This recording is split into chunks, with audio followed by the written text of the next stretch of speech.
Good afternoon, and thanks again for tuning in to the 2021 Sloan Sports Analytics Conference.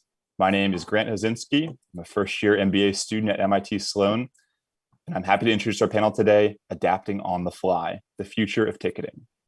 Our panelists today are Stevie Gray, Vice President of Ticketing Operations for the Golden State Warriors, Clay Luter, Executive Vice President and Co-Head of Sports at Ticketmaster, and Michael Markovich, Vice President of Business Development for the NFL.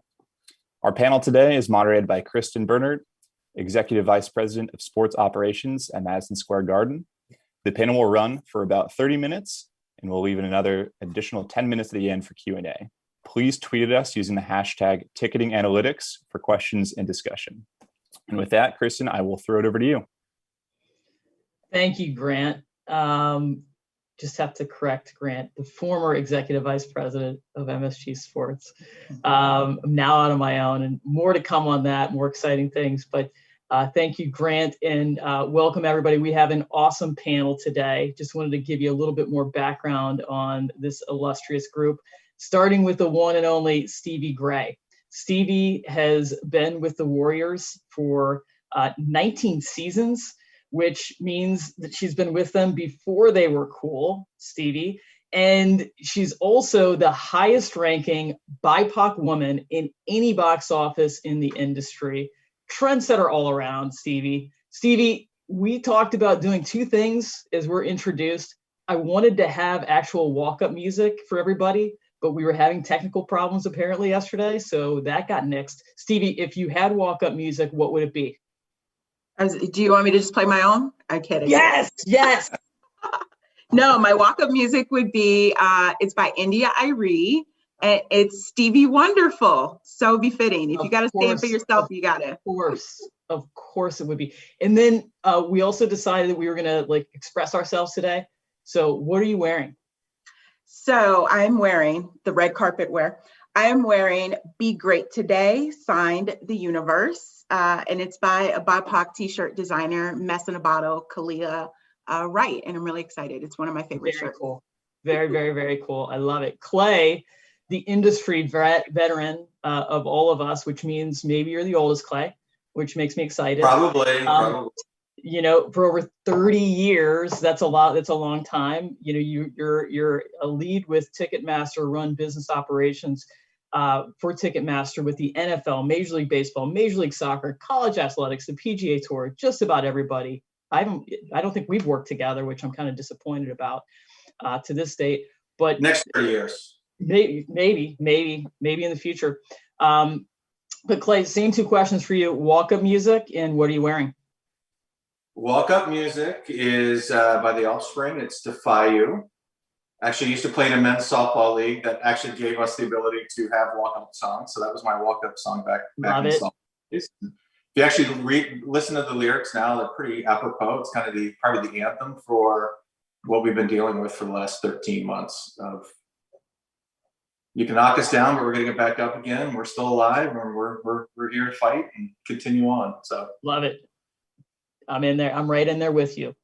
And finally, Mr. Markovich. I think it's shirt though.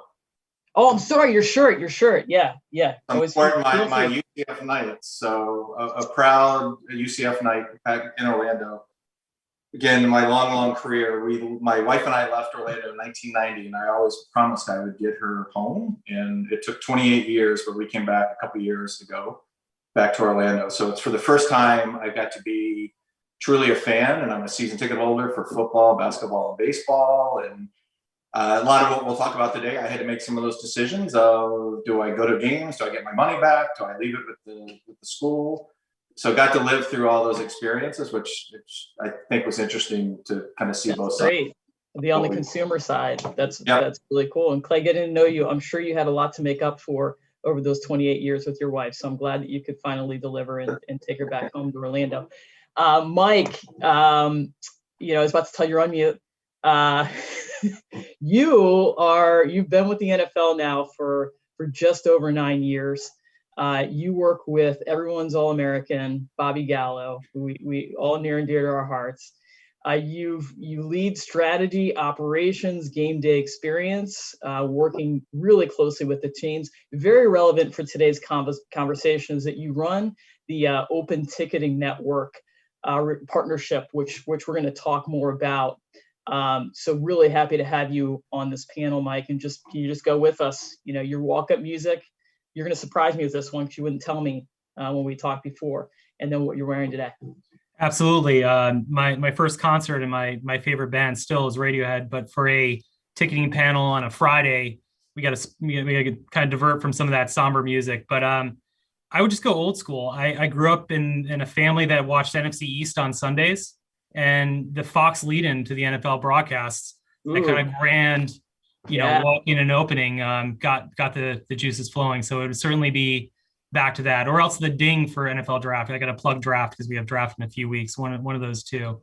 And I'm on brand. I'm wearing my uniform in the spring. It's starting to get a little warmer, so I went polo, no t-shirt. And it's either sweater and collared shirt, or it's polo in the spring and the summer. So that's what we're going with today. Such a data guy, Mike. You're such a data guy.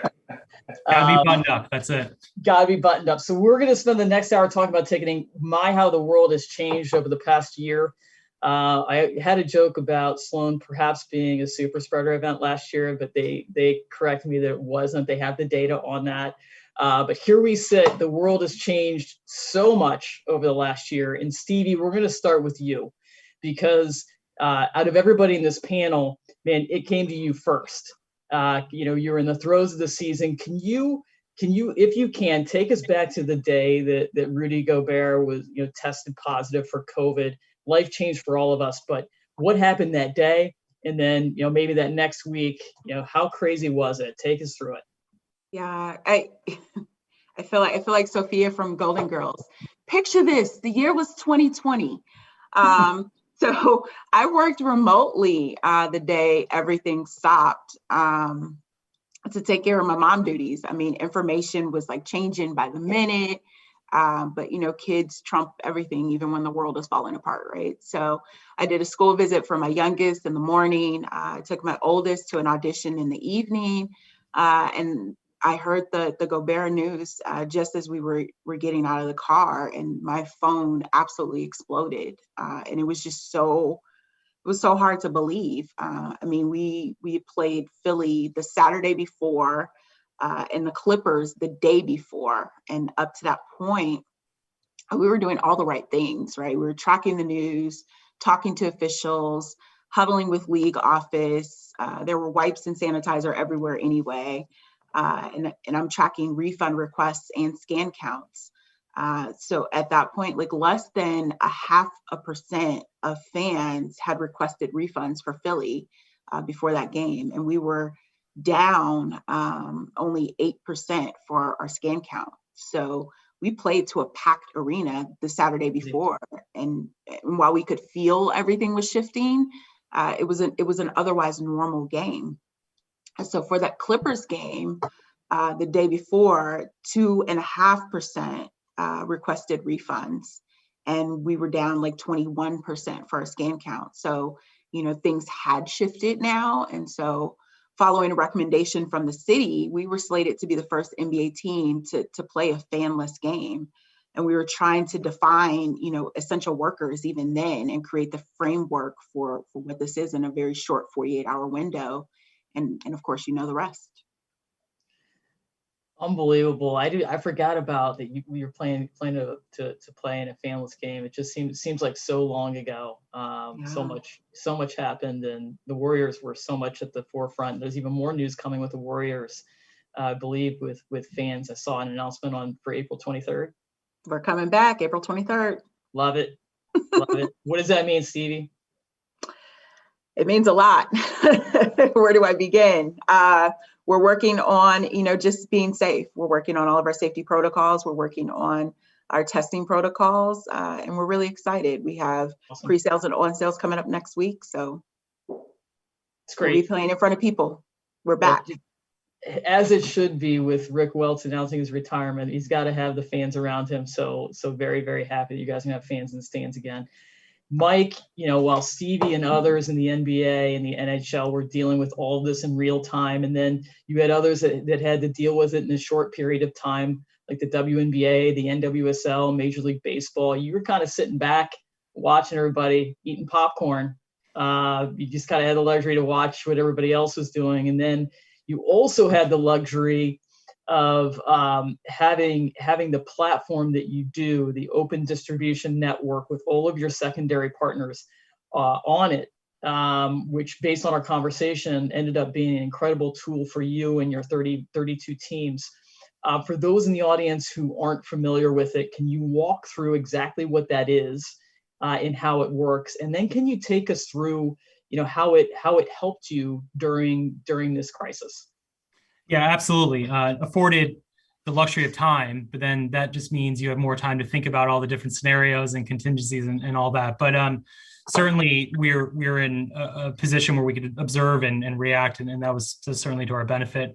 The open network for ticketing, I mean, essentially the overarching philosophical goal is wherever a fan wants to buy a ticket, we want to make sure that fan can do so in a verified, secure, and clean and transaction way. And then when they go to the stadium on game day, there's no concern, anxiety, and there's complete security in getting into the gate and getting your seat and having a great experience. Our open network encompasses 3 partners. Obviously, Clay, Ticketmaster, huge partner of ours, and a platinum partner in the network. And they're the primary operator for 29 of our clubs. We have SeatGeek, who operates on the primary side for 3 clubs. And then on the secondary side, obviously, Ticketmaster and SeatGeek and StubHub all transact resale tickets for us. And, in a normal year, there's a lot of balancing going on, right? Different priorities, different goals, very different companies, to say the least. And I'm sure Clay will hit on this at some point.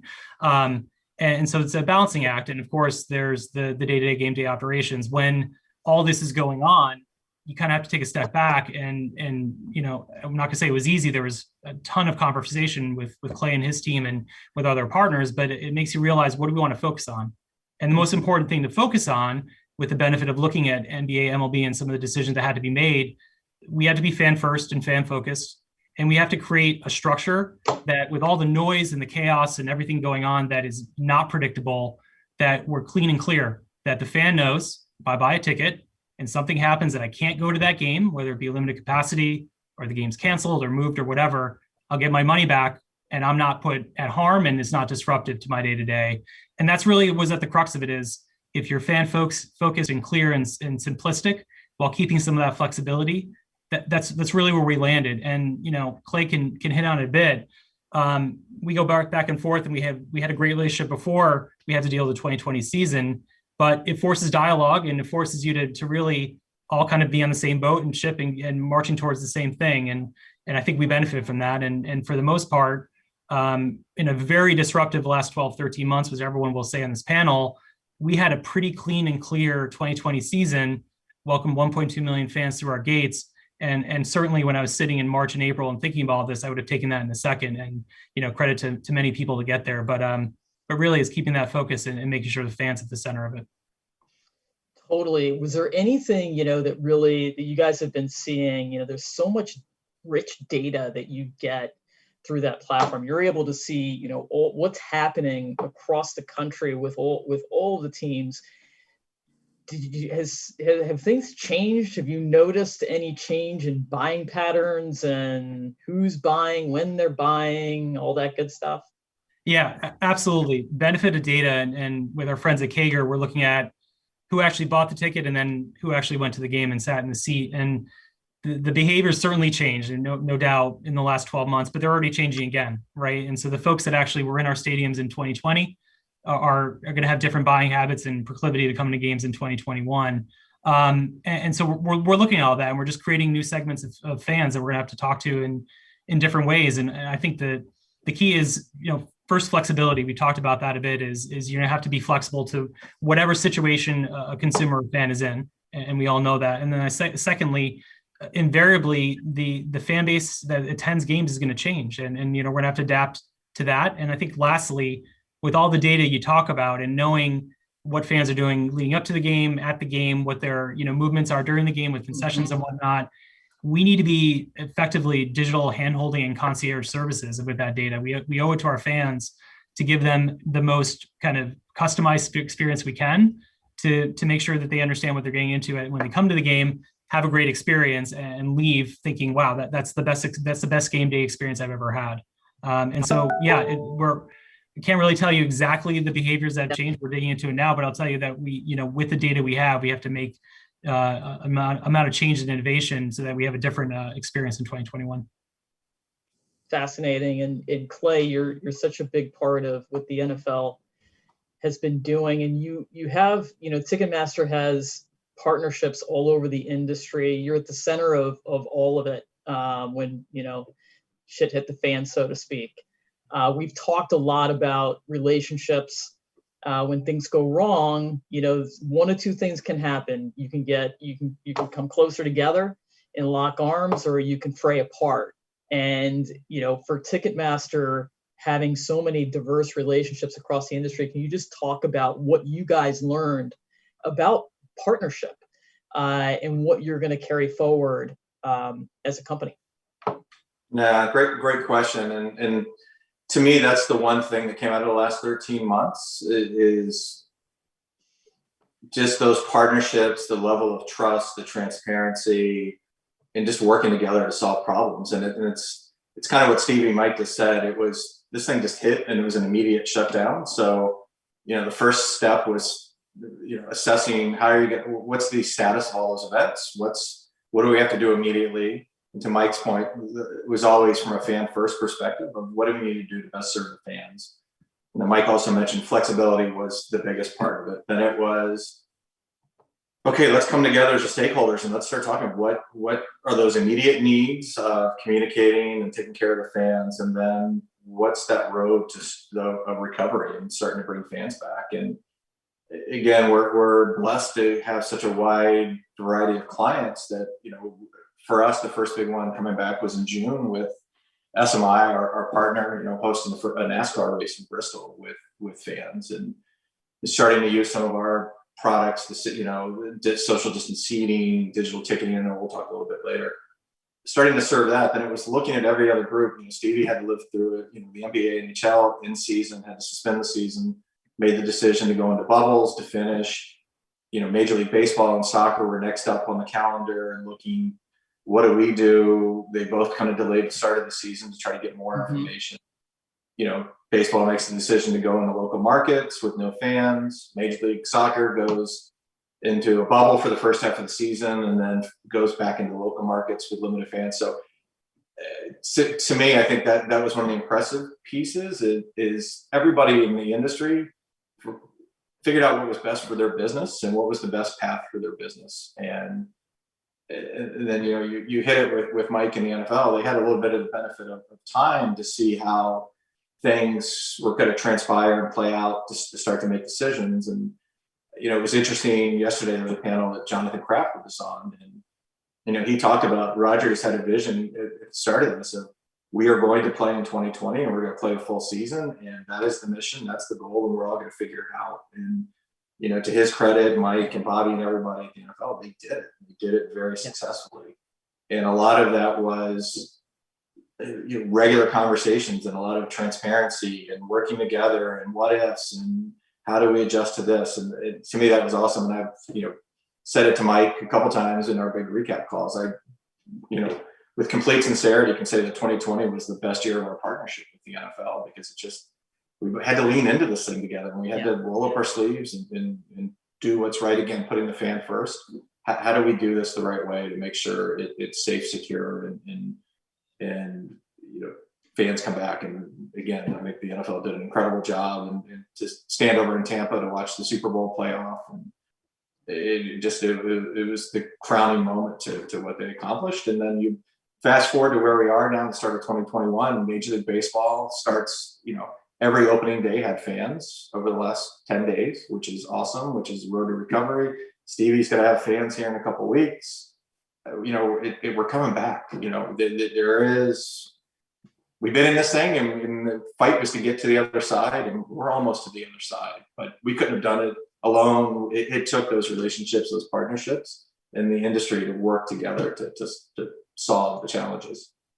You know, it was really cool to watch and be a part of, where you saw the industry kind of circle into, like, come together and like, what's most important. And the two most important things that I think everybody agreed on was the players and our fans, and our staffs, and how we treated each other, which was also really awesome. We talk about, you know, trust, and trust between the sports industry and fans is more important than ever.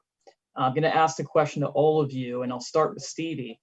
What do you think fans will expect from you to build on that trust, and how will you deliver on it? Really pressing on you right now, Stevie, right? I know, no pressure. Especially since we're opening. No, I think fans and our team members, right? Because we have to, and thank you for mentioning that. I think it's important to put them on the same platform, because it's really important that they have a level of comfort as we reopen and go into this. So we have been really cognizant of their opinions and how they feel, because they are the ones that are going to be reopening this facility and welcoming back fans, and they have to be comfortable as well. I think fans expect to be safe. I think that's going to be really important to them. We set out 4 surveys over the past year to our Warriors and concert buyers, and it was with like 2 main objectives, which was around fan sentiment trends, and the second being the development of our reopening strategy. And our key findings were the data that we discovered around COVID sentiment and precautions. And it was those insights that have been extremely helpful as we designed and refined our overall reopening plan. So, for example, fans in our market have been the most concerned about getting COVID compared to all other surveyed NBA markets. So, you know, how do we address that concern, right? So testing wasn't a widely accepted precaution when we first started asking about it, and now it is. So in November and December, with, you know, which was the height of, you know, caseloads, only 44% said they'd be very willing to attend if everyone was tested. And so, you know, the most recent survey said that, you know, that number has risen to 75%, which is great. So all of this information really helped us develop our overall testing plan. So we're the first NBA team to offer a rapid COVID-19 PCR test free of charge and at scale. And you mentioned, you know, we just announced yesterday, so thank you for giving that hot take fresh off the press, that we're opening up, you know, to 35% of our building on the 23rd. And it's our goal to have the safest arena in North America. And so our plans, you know, like a lot of others, you've heard about vaccine verification, you know, mobile ticketing, contactless F&B, mask distancing, but we're adding, and what's our differentiating factors are going to be the PCR tests, which, you know, it will be for everyone that enters the facility, staff and fans, and purification and ventilation. So we are one of 2 NBA arenas that can achieve 4 100% outside air circulations per hour, which is significant. It's like being outside. So, you know, we're you know, gonna open the doors, but we're gonna do it safely and make sure that we're regaining consumer trust, you know, as we do this. And you know, the beautiful Chase Center, what a great building to do it in. And your backdrop is of the Chase Center. So for anybody watching, it's just an absolutely stunning building. It's our west lobby. It's where the box office, my home, is located. So great. I love it. Mike, what are you thinking, you know, from a fan perspective, how are you thinking about that across your teams? And does anybody really stand out with how they're thinking about the fan experience? Yeah, I think 2 things. A lot what Stevie said resonates and kind of kicking around my head. We're definitely in a different part of our cycle, right? We have draft, and then we'll release schedule, and then we've got a bit of a runway before we start welcoming fans back. But what's different, or I think what is owed to fans and in general the public, is just transparency and you know, flat out truths, right? I mean, before you talk about marketing and we know so much about individuals and the data we collect, and a lot of times you'll get bombarded with ads or you'll be, follow folks around. I think just that marketing becomes more information. What do you expect on game day? What do you expect leading up to game day?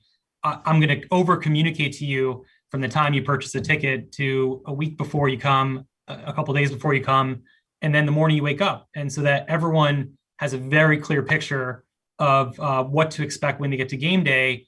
So it's not left for their own kind of imagination. And, our hope is that we kind of shock and delight folks, but they know what they're getting into. And I think that was key last year. I think it's going to be even more key this year because we were distanced last year. And if we're going to fill out stadiums, you want people to know that they're going to feel comfortable. And as everything that Stevie said, all the precautions and thinking and planning that took place to make sure that once you get into our stadium, you'll be doing so safely. So that's the first piece. Is it's just really a education and connectivity with your fan base and communication as opposed to traditional marketing, which we're used to doing, which I think is critically important. I think on the stadium side, the one thing we learned last year, and we're going to learn even more this year, is one size doesn't fit all. And so the adaptability of it all, whatever is required and whatever the state of play is for, even in California, for us might be different in Santa Clara than LA County. There's going to be the need to kind of customize that experience by wherever we are in the United States. And we're ready for that. I mean, we dealt with that a little bit this past year. And we, I think that not trying to force fit a one size fits all, it just won't work. And I think Stevie made some really good points. You get into the really deep data that fan may be thinking something completely different. Even, again, Northern and Southern California could be thinking about the world very, very differently. So you have to be in touch with that and you have to be in tune. And our job from now until, we welcome fans back in the fall is going to be to make sure that every single club has what they need and what is required in their local environment to welcome fans back and do it safely. And so I think for me, the transparency and giving people exactly the education they need and the information they need, and just being direct and honest and truthful there. And on the other side is, being uncomfortable with the uncomfortable, not knowing what you're going to have to get into, but being adaptable and getting it done at the end of the day. It's really been able to reinforce that mindset, Mike. It's been a reminder for, I think, everybody just to be open-minded and ready to pivot at all times. Clay, just, shifting a bit, because you have both the primary market and the secondary market on your platform. What have you seen in the secondary market? How has it been impacted from your perspective with COVID and the pandemic? That's a great question. It's kind of two pieces. One was, again, the shutting down of everything. And starting to unravel and refund some transactions. The secondary market transactions, the fan-to-fan ones, are much more difficult to process than a primary sale, relationship with the Warriors where we can work together. So that was a pretty big task, but something we worked through. And then on the backside, it's a lot of what Stevie and Mike were just talking about. It's about putting the fan first and getting that, educating them and giving them all that information. It's incredible, all these steps the Warriors are going to take to make it safe for their fans. Our job as their partner in a marketplace is to make sure we're highlighting that and sharing as much as we can on our marketplace, and then giving that fan the ability to get to the Warriors information so they have all that to make that informed buying decision. To me, what's awesome it starts with is all the data shows fans are so eager to come back. They want to come back. They want to come enjoy it live. And it's up to us as the industry to make sure we're supporting that through the fan education, making them, understand all the pieces that are being taken to make them safe. And then our role in that is, supplementing some of the technology. Going digital was a big part of 2020. It'll be a big part of it going forward. Contactless entry, just eliminating as many touch points as you can has been a big part of it. So true. In Mike and Stevie, you guys are seeing the data. Are you seeing more activity on the secondary market with with lower capacity and really many markets just season ticket holders, going to games. What is that looking like? Yeah, hard to make huge assumptions and conclusions off of limited capacity, but demand was there. I mean, Clay mentioned it.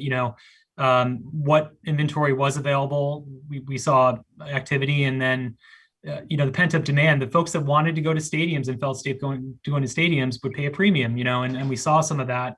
Culminating through the regular season as comfort grew and folks knew what to expect, and the world adapted a bit leading into our playoffs and then culminating in Super Bowl. We saw the demand there. Some tweaks along the way. I hope I never have to mention a pod or pod integrity in my life again. Now I've just done it on a panel with a ton of audience, and so that maybe is the last time I do it. But things like that, take for granted that you'd sell out a strip of 6 seats, and someone may only be comfortable going with one other individual. So pods of 2s and 4s, and just kind of understanding that from a manifest perspective. But I do think that the secondary market was there, vibrant and alive, and it feels commonplace now, because at least speaking for the NFL, we've really spent a lot of time saying, come to our secondary partners as verified networks. It's a trusted places to go and purchase tickets. And for those that wanted to go and where there was that snap in demand, we saw a lot of activity. And I think that's going to really continue to ramp up because what Clay said, I think folks are eager, and there's some really good signs that we're progressing down that path. Sure. Anything to add that you've seen, Stevie? Yeah, we're not on sale yet. So I'll have more intel next week and kind of where it's trending. But I think, based on event cancellation experiences during this time, I think fans are understanding the value of our verified ticket marketplace. Over the past few years, we've invested a lot of time educating our fans that we are the verified resale platform. And while we don't have, exact numbers, we believe we've captured about 80% of the resale market, which, is significant. And I expect to see the number continue to grow.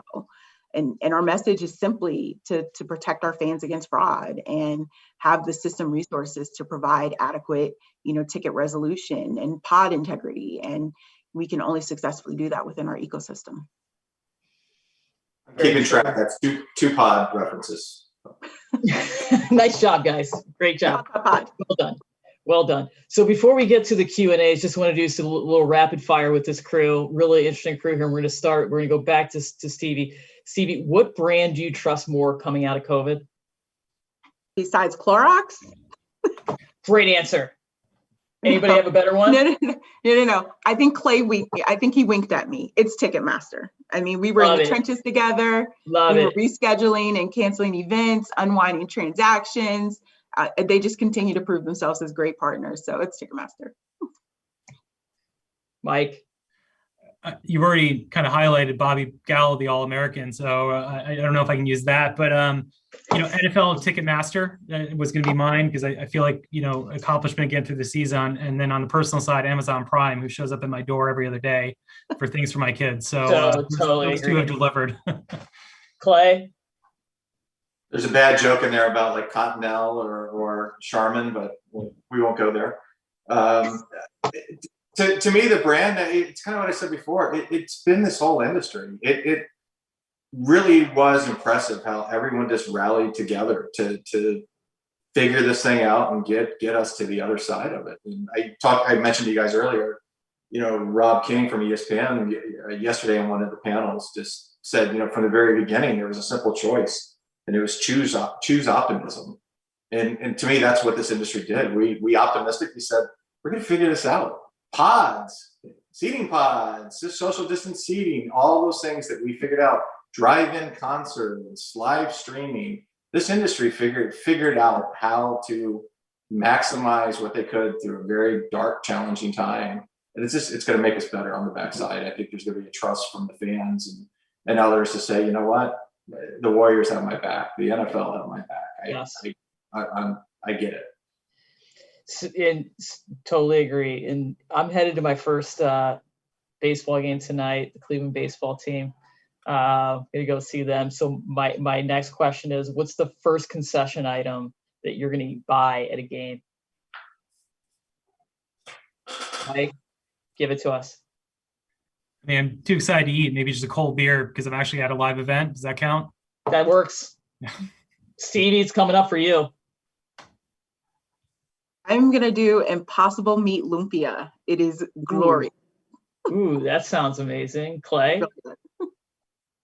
Well, remember, I live in Florida, so some folks here don't claim that there's been a global pandemic. So I've actually been able to attend Orlando Magic games, UCF basketball games, UCF baseball games, UCF tennis matches. So I'm with Mike. A cold beer and a hot dog at any sporting event can't be beat.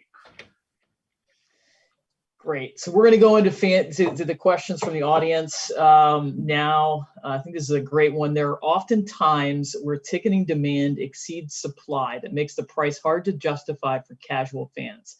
Do organizations worry about that? And are there initiatives that you have seen that lower prices to broaden the fan base that might pay off in the long term?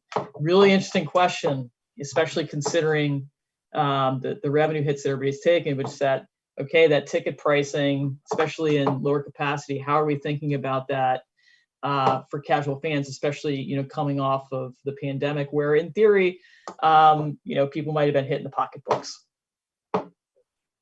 Start with Mike. That's a tough one for you.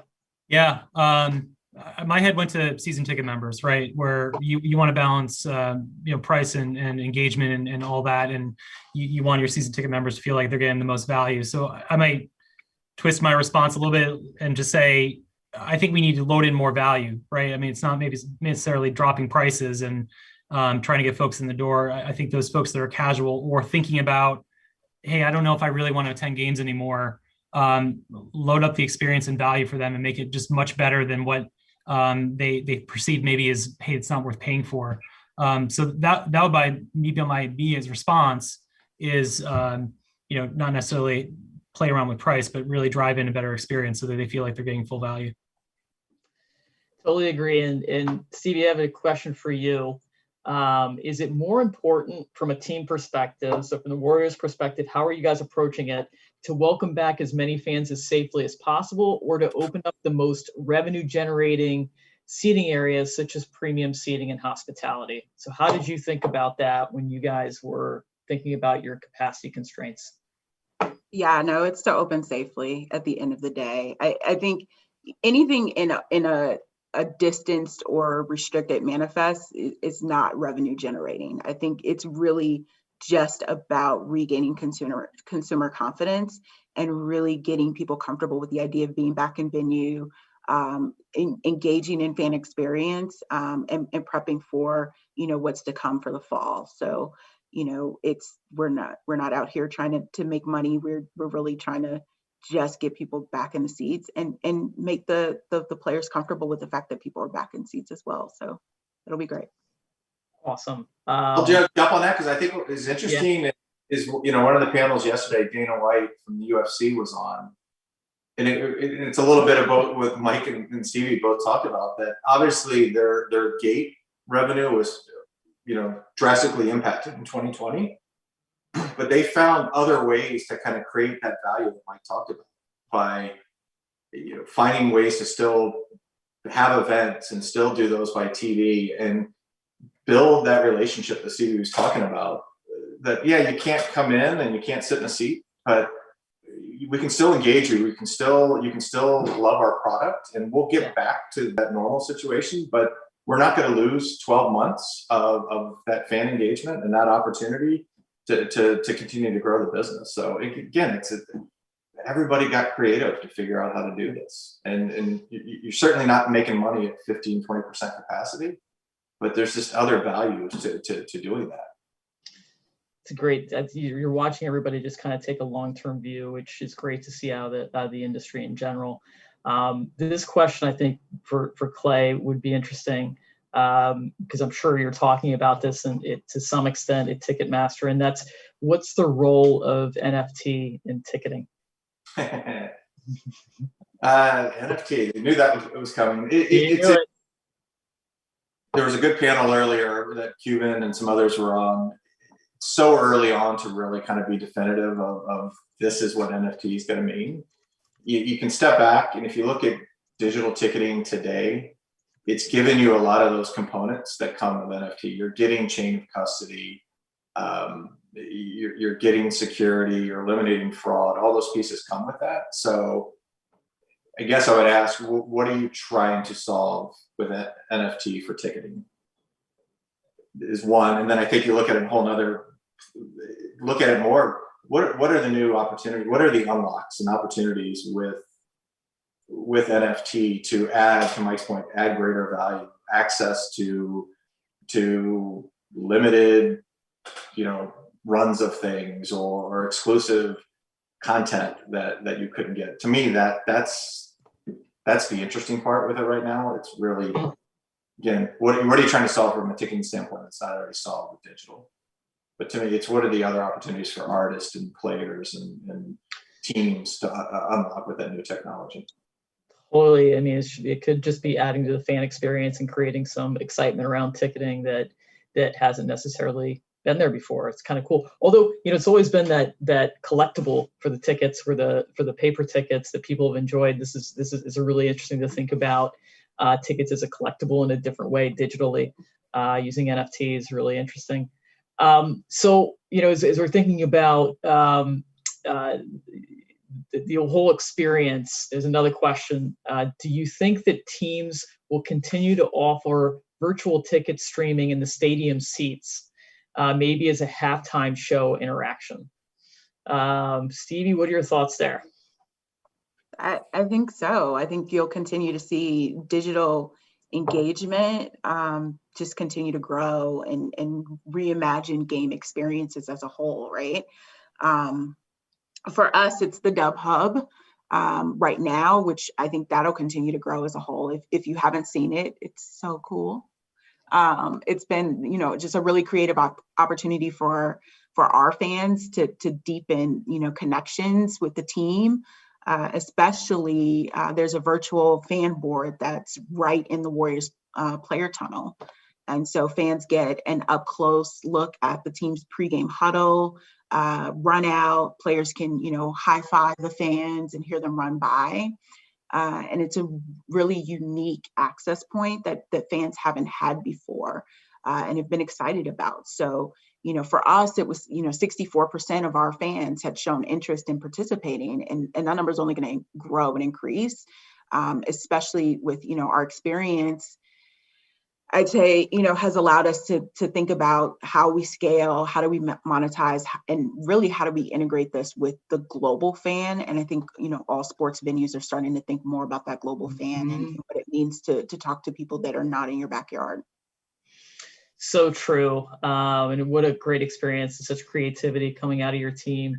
I'm sure led by Sean Bennett. Sean. He's a genius. I love him. Clay, this question I think is most appropriate for you. When events are canceled, whether it's due to COVID or other reasons, are there ever vast differences between local, federal, and corporate policies for refunds or reschedules? If so, how are those approached? Woof. Let's talk about your life, Clay. Like, you want to take a shot before you answer? Yeah. No, that was the first big hurdle and mountain we had to climb when the shutdown happened, of just fans that, again, the positive sign of most fans have kept their tickets and are patiently waiting for, that show to be rescheduled to go see their favorite artist. But the ones we did refund, it was to try to do it as quickly as possible. So a lot of it is, working with our partners to get money back, to process refunds, et cetera. It was, again, it was the biggest first hurdle we had to challenge. And if hindsight, I think we did a great job with it because it was so cumbersome, but it was all about taking care of the fans and getting money back to the fans that wanted the money back as quickly as we could. And some happened faster than others, but there was a team that was focused 24/7 on processing through all of that and getting to the finish line. And so many different things to be paying attention to in terms of local, federal, state. Well, it's like, I'm sure incredibly complicated, but really, really admirable to watch how you and your team worked. throughout the process, and kudos to everybody involved. Hey, Chris, just to jump quickly Yep. on that one, and just to add, I mean, it was refreshing, and Clay's talked to this, and Stevie has as well, is it's not about the P&L. It's not about trying to save cash and keep cash, at least during this period of time. So it was really the policies that we ended up with. There was plenty of dialogue, but they were really kind of extensive and fan friendly and beyond, anything that the industry had done in the past. So you didn't almost have to worry about all the state and local of, hey, you have to at least do this. The floor was way beyond that. And then on top of that, clubs as well were putting in even further, policies where they saw fit to make it even more accommodating. I mean, I think that's the key point, is people weren't as focused, not to say that they were acting this way in every single transaction before, but forget about the P&L for now. Just do what's right by the fan, and let's uniformly do things so it's clear that this is going to be the status quo, and at worst you're going to be here, which is a pretty good place to be, and at best you're going to be even further along. It's a great way to think about it, Mike. We are coming to the end of our Friday afternoon panel. I really want to thank Grant for organizing us. Of course, our great panelists, the great Stevie, Mike, and Clay, or Kurt, as I like to call him. I am wearing a T-shirt for the Cuyahoga Valley National Park, which is where I am right now. I want to give a plug for my old friend Scott O'Neill, who taught us to be where our feet are, which is his new book coming out. Please feel free to pre-order it, and enjoy your weekend. Thanks, everybody. Thanks, everybody. Thank you.